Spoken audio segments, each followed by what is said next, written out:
Alright, so today we're going to be talking about robust motion in-betweening in this short little video. I thought this was a pretty cool paper, even though it is pretty old at this point. It's actually not from 2021. It was submitted sometime in 2020, like mid-2020. So it's not the newest paper, but I think it is pretty cool, and the other things that have actually been improved on have worked off of this paper. So what is this paper? What is Robust Motion In-Betweening by Felix Harvey, by Mike Urich, by Derek N., and by Christopher Powell? Basically, what this paper wants to do is you have these blue people. These blue people are actually going to be represented by skeletons, which is just points and rotations. Together, these points make bones, a lot like a graph. So you have these blue people. And what you want is you want a smooth interpolation between these finite blue poses. You want a smooth representation from your discrete values. And so you can make like just an arbitrary number of these gray people with the yellow head things right here. So how do you do that? What this paper is going to present is going to be an encoder recurrency decoder on a new data set that they present. And they add a couple of other things too. We're going to talk about those, but they're small. They're going to add a time to arrival embedding and a schedule target noise vector, which we'll talk about these things. But either way, they produce a recurrent structure to actually figure out how to move with good human motion to fill in these gaps. You see how it's going to be used for animation to where you normally had keyframes and in between these keyframes, what you do is something called in-betweening. And so that's exactly what we're doing here. We're using computer in-betweening to fill between the blue people.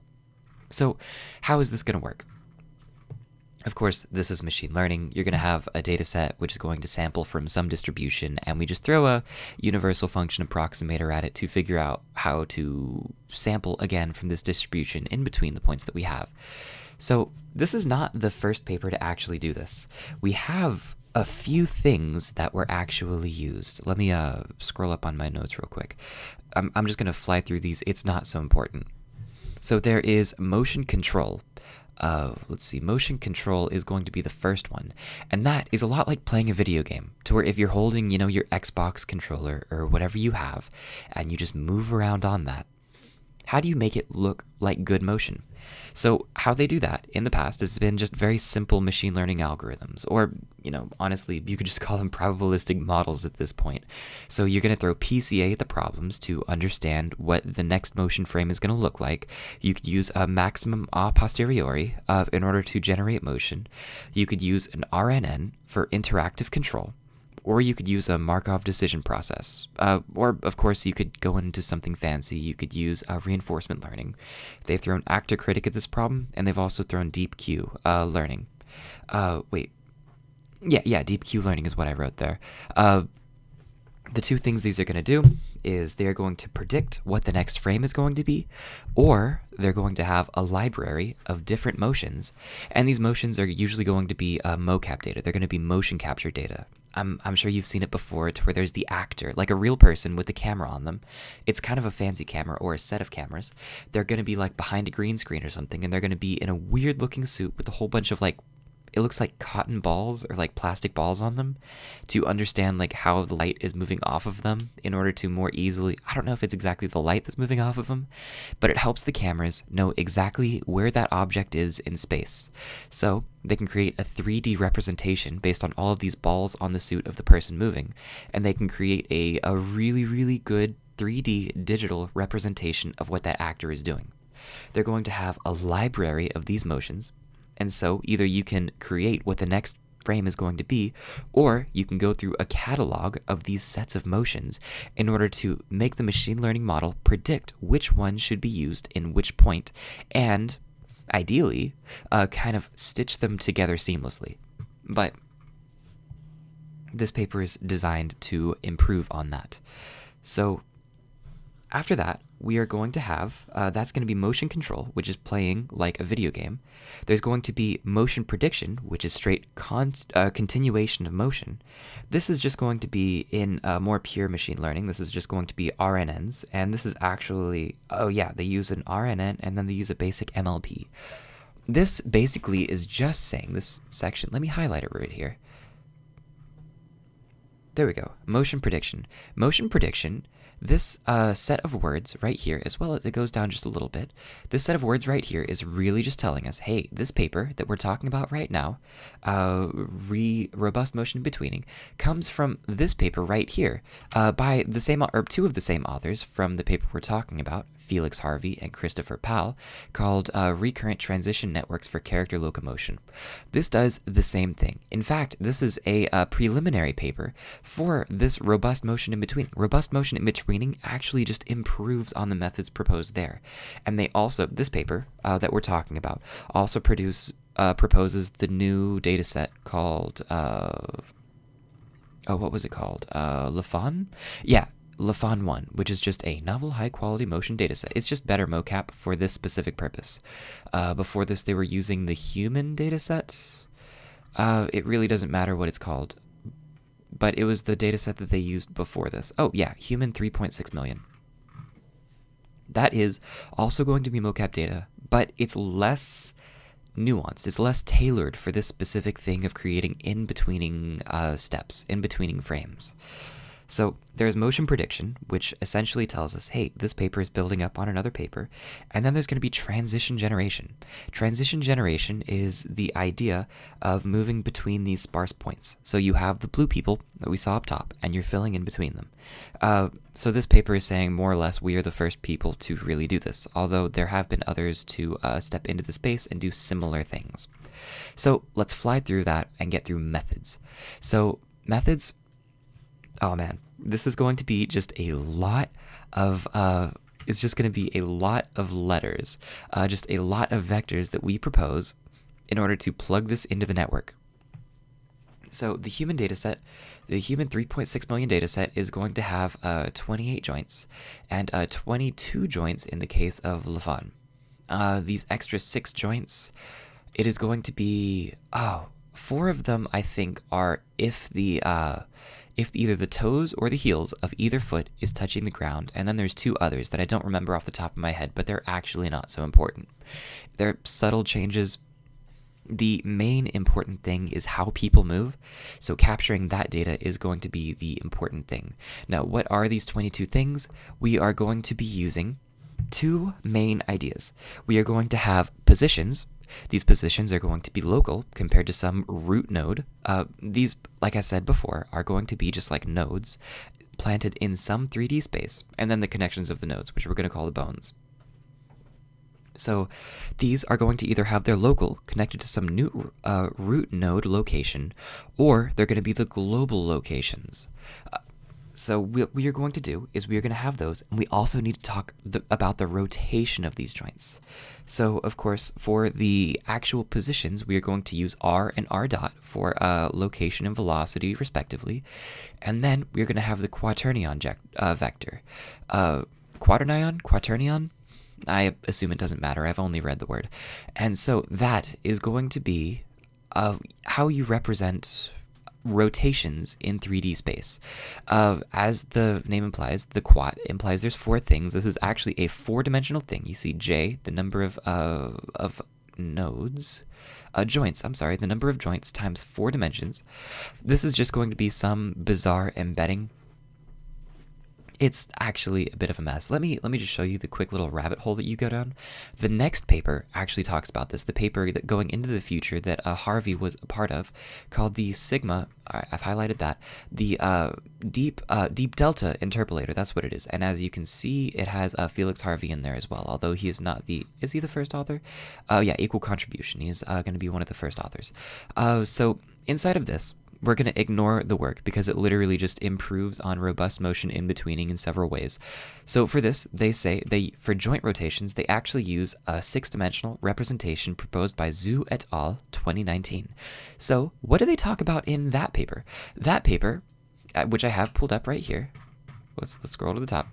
They talk about the continuity of rotation representations in neural networks, and they talk about how in our paper, robust motion in betweening, in our paper, there's actually a discontinuity which causes a lot of problems, which really, really increases the loss and doesn't allow you to get it down very far. Why is that? Well, Okay, so for the discontinuity, of course, that just massively increases the search space of our actual network. And because of that, the universal function approximator, our RNN in this case, our encoder recurrency decoder, which I'll show you in just a second, actually has to deal with this, where going to 0 and going to 2 pi are going to be the same thing. I'm flying by this. You're just going to have to take my word for it that there is a discontinuity.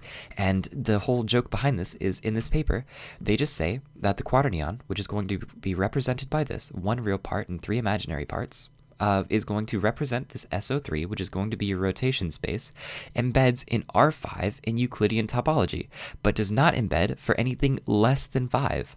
So, why do we know this? Well, that's just standard results in topology, non-embedding results in topology. And so you jump over to that, and that is embeddings of real projective spaces, which, of course, what is that?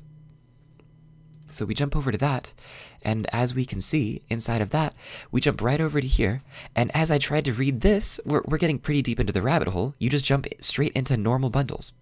Normal bundles are apparently a part of cohomology, and cohomology is a part of, oh my god, hold on, geometric topology. That, differential topology? I think it's geometric topology. So that's inside of that, which is a book that I've gotten but I have not read yet, which is a rather large book by Thatcher. So that is just a mess inside of itself that I honestly, like, this is above my pay grade for the moment. Actually understanding why there's this discontinuity and understanding why we need a higher dimensional embedding space. That is a little tangent that really just goes into my own misunderstandings of quaternions, or whatever it's called. So there is a discontinuity that we are literally just brushing under the rug right here that is fixed in later papers, but we are not going to talk about anymore. So the vectors that we're going to have are the rotation vector, quaternion, q. We're also going to have q dot, which is going to represent the velocity, of course. The dot just means the first derivative with respect to time, if you happen to be not familiar with that notation. Very straightforward thing. So we are going to have that quaternion. We are also going to have the 3D velocity. Then we're going to have these offset vectors. These offset vectors are just going to fill in the space between local and global representations. So OR is going to be the, the global root position. So figuring out, like, from your origin, exactly how to get to that root. And the local quaternion offset, so basically looking at your root node, where is that rotated to begin with? It just ties it down to the origin in order to make more sense of these things. We are going to have those, and those are going to be the main things. So it's just where you are, how do you rotate, and how do you relate these things back to the origin. This is actually, oh my god, how many is that? 1, 2, 3, 4, 5, 6, 7 vectors? 7 different vectors to actually tell that information. It's going to be kind of a mess in the code. However, this is just the most straightforward thing to actually talk about rotation and position and rotation. And this is all going to be with respect to some time t. And time is, of course, going to be discrete because we are plugging in the blue people. We are plugging in the blue people, and we're hoping that we're going to get out the gray people. Do you see how the... let me scroll back to the top. Our input is going to be our blue people, and our output is going to be these gray people. So we are going to have those as well as the B. Let's find B. B is going to be local bone translations. How do the positions in between the nodes move with respect to some forward kinematics, capitalized. This is something that they plug in. The actual software that we're using is Autodesk, which is really horrible because, my god, who has Autodesk that isn't a professional? What are you supposed to do in that case? The average Joe is just going to have to pull a repo off GitHub, which is an unofficial upload of this code, because although this paper says they're going to upload the code in the model, they don't. So you have to find something, and you have to use like a Blender or something like that, I assume, to actually get these skeletons and actually build them in order to actually get the outputs, which is filling in the skeletons. It's kind of horrible. So this whole forward kinematics thing is kind of brushed under the rug and not explained. So we are also going to have RB, then we're going to have RP. RP t plus 1. Pt plus 1 is the resulting vector. And of course, t plus 1 implies that we are on time t, and t plus 1 is the global predicted state to plug into the loss. And then we're going to have G. G is our last vector. G is going to be the global quaternion vector, which is just used quantitatively. We don't plug that into a loss to actually run our backprop. So we can more or less ignore that, although it's going to be important quantitatively. So we are going to use a discriminator. The discriminator is literally just, I mean, it's not great. I'm not going to go into detail to the discriminator because they use a GAN, and GANs are just falling out of vogue because they're not good compared to the energy models that are coming up. Of course, a discriminator, you're going to plug in a real thing. By real, I mean a thing from your dataset, and you're going to plug in the model output. And the discriminator's job is to guess, hey, is this real? Is this from the data set that I was supplied? And it, has never seen this specific part of the data set. This is going to be either validation or test. I don't really care what. And you have to decide either a 0 or 1. Is this real or is this produced by the network? Of course, this is poor compared to an energy model because now you're outputting discrete values, which are really, really hard to differentiate. It's not smooth. You really want a smooth output, and that's where energy models really shine, because energy models such as CLIP or diffusion models or anything like that, actually I think diffusion models primarily work with CLIP in this case. So what is CLIP? It doesn't matter for this. The main thing is I'm not going to go too much in depth because I don't think it's going to matter going into the future. So the discriminator for our transition generator, let's see.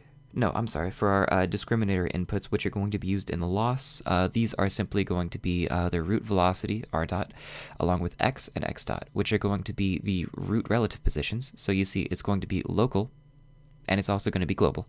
So you plug these in, and from there you have some dimensionality, j minus 1 times 3, because of course you're going to have the root node, which is going to be the use of the global root velocity.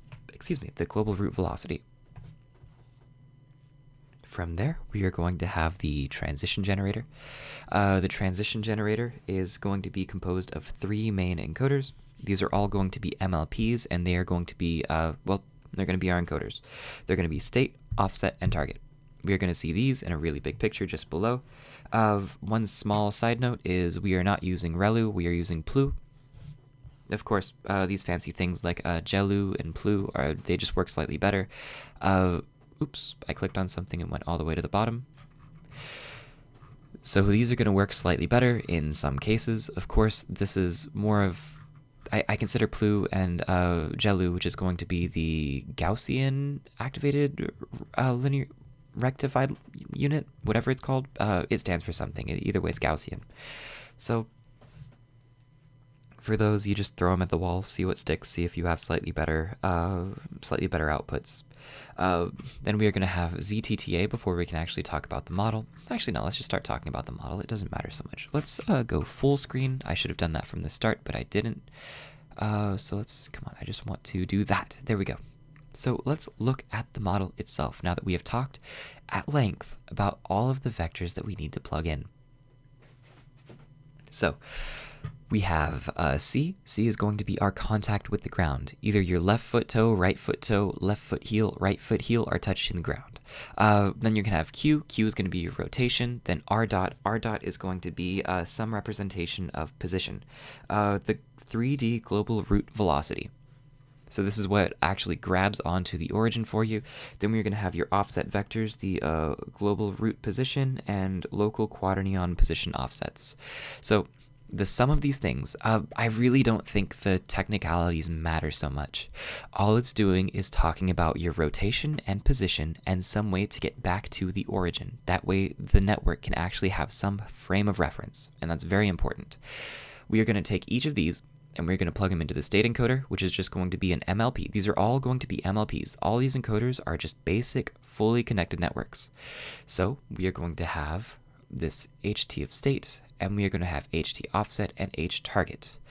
So we plug these in. We have some representation space inside of them, and the target encoder is just going to be QT, the rotations at the final point in time. Capital T, I assume, means the end of time, which is also our target. We're trying to get from one blue guy to the next blue guy. Then we take that next blue guy as the beginning state, and then the blue guy that would be after is going to be the... You can see. We're just moving between blue people. So we're going to have these representation spaces, and then we are going to have ZTTA. TTA is going to stand for time to arrival. We're going to talk about this here in just a second. We're going to have that right here, and then after that, we're going to talk about Z-target. So this is just some way of telling the network how much time do I have left? How quickly do I need to move to this final representation? So we are going to actually add that into every single one. We are just spamming the network with this information over and over again so it gets the point. We really want it to get the point. This is how much time you have left. This is a very loud beeping timer showing you exactly how much time you have left. Very important if you want good to finish well. Z-target just adds a bit of noise. We can see a representation of that just down here, this picture. The scheduled target noise just says, well, whenever you finish, you don't need to be so exact. Just get the point, get the ballpark, and that really helps with natural representations. So after that, we have the encoder right here, and then we have our recurrent layer to where we're plugging this in. This is going to be the previous layer's hidden state, of course, and then here's the input for this current state, and it's going to output the next hidden state. Classic LSTM stuff. It's really vanilla, but it's really perfect because they have two things and they're over really short time spans, which we're going to talk about. Just to give you a quick spoiler, down here, all the way down, all the way down. Here's going to be the actual window of attention for the RNN. As you can see, it's going to either be 10 frames or 2 frames. Something like that is just really where these LSTMs shine. That's, I mean, honestly, if we plugged in a transformer and we trained maybe 10 times longer, we would probably get better outputs, but I think this is the perfect situation for an LSTM. Whenever you have really, really short, what is my next step? Like thinking very short term into the future. That way these memory modules inside of here, these hidden states, can really understand exactly what's going on based on the immediate past and move forward with respect to that. From there, we're going to have our decoder. So let's see. Our decoder is going to output these that we actually plug into the... oh, I'm blanking on the name. It was the encoder decoder of the GAN. The critic, I'm sorry. So these are going to be the things that we try to use to trick the critic. And then we are going to use those to calculate some loss. So as you can see, all of these output to some loss. Loss concat, loss quaternion, loss root, loss gen, and loss position. And G, as we said, is just for like looking at with the eye to make sure everything looks about right. Some of these we use forward kinematics, which they did not go into detail about. The quaternion is going to use quaternion norm, which they also did not go into detail about. They also didn't define, I already brought it up, but they didn't define capital T. I guess we're just supposed to understand.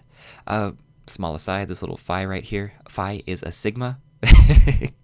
That is going to be your sigmoid to actually figure out yes or no, is the contact on the ground in the next frame. Are you making contact with the ground in the next frame with your feet?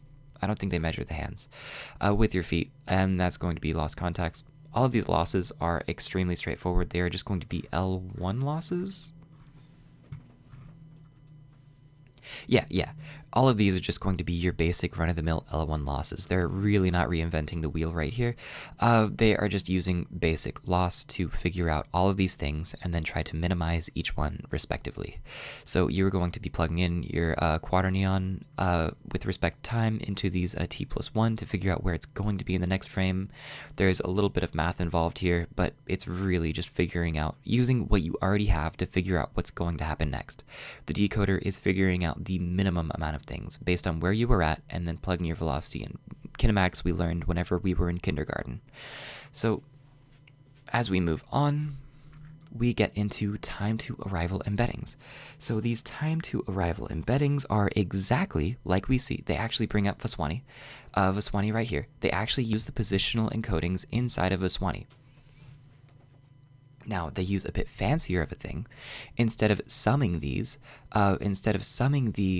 positional encodings into the actual vectors, they concatenate. Every single plus that we see right here is going to be a concatenation of vectors. So we are just taking them and plugging them right into the bottom. So that means that we are increasing the dimensionality, but because we're using a relatively light LSTM, we are allowed to have that slightly higher dimensionality. I don't think we break 512 in any of these. If we do, it's just 1056. That's actually not so wild. So what we are doing is we are using the positional encoding backwards. We are counting down with respect to time. We are telling, so whenever I said there's like a giant blaring timer on the wall that the network sees that is screaming at you, here's how much time, it's actually how much time you have left. It's counting down to 0. And the closer you get to 0, the faster you better be getting to that final thing.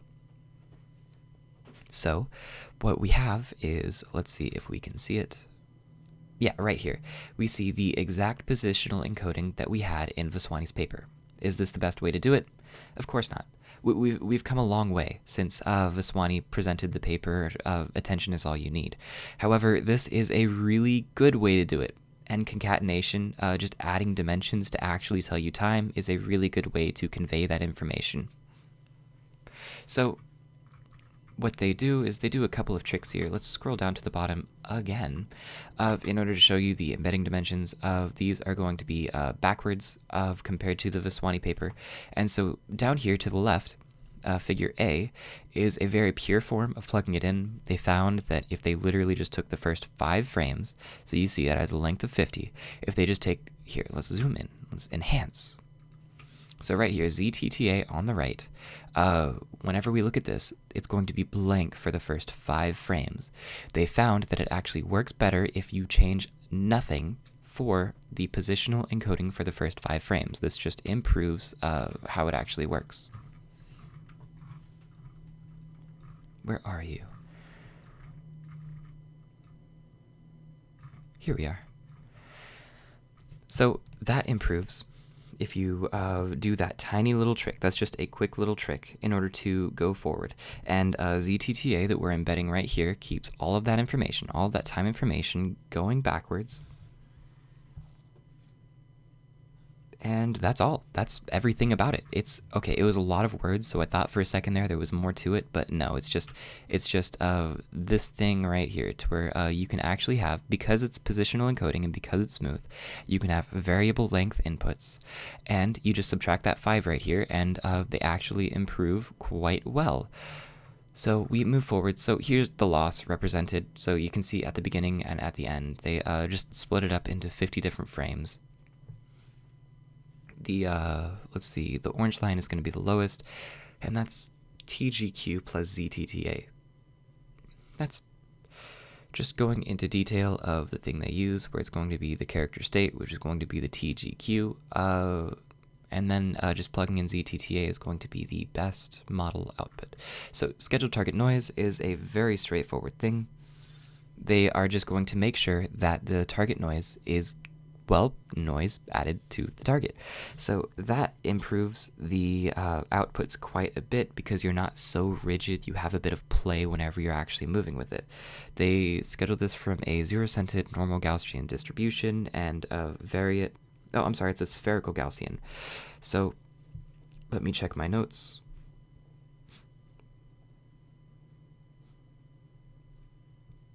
Yeah, it says it scales down the z-targ as time ends, so it's going to be varying with respect to time, I suppose, but that's really not so important. What they do is they just have some set of noise that they're going to be adding, the target noise, and based on the time to arrival, the target is going to alter. So the target noise is going to be sampled from a variance of 1. Let's see if we can find this. I suppose I let's see. It's rather short. They're just going to be adding some set of noise to help improve the loss. So from there, we get to motion discriminators, which really the paper, this is the heart of the paper right here, this model, and training it on this Lafon dataset. So we've more or less passed through everything that we've needed to get to. So for the motion discriminators, this is just going to be for the LSTM. We introduce C1 and C2 based on discriminators or critics. This is going to be what we showed down below with the LSTM with either 2 frames or with 10 frames. They call this the long-term and the short-term windows. And let's see, 512 and 256 units. It's short-term LSTM, plugging it in to actually use again in order to figure out exactly which is going to be best. They're doing this because RNNs have a blurriness in the results, so they want something really discrete to help the loss be designed to be as close to the data set as possible to help figure out what is human motion and what is not human motion. So from there, we move on to our reconstruction losses. These are our L's that we saw below. These are just going to be L1 losses. Really straightforward, works quite well. So a couple of these things are actually going to have to be built from others, as we could see up here. Like whenever you get Q dot, for quaternion loss, you need the pure T+1 loss to compare to the next frame. For that, you just need to build it from the QT. That's really it. From there, there's some expectation values from the adversarial losses for the generator and the discriminator. They use the least square GAN. It's not so important what that is because I really think that GANs are going the way of the dodo. So they plug in a few things based on expectation values. This helps out a little bit. However, I think that if they used an energy model, they would see really similar results and it would be worth going into. Perhaps in the future, we'll see basic improvements on this where they use diffusion models. Maybe I'll go over that next paper, that Sigma Interpolator. Where was it? This right here. This motion in betweening via the Deep Sigma Interpolator, which is really just improving on this paper in a lot of key ways. So for training, they do progressive growth to where it starts really, really slow. They start with 5 frames, and then they slowly increase and increase and increase the number of frames allowed.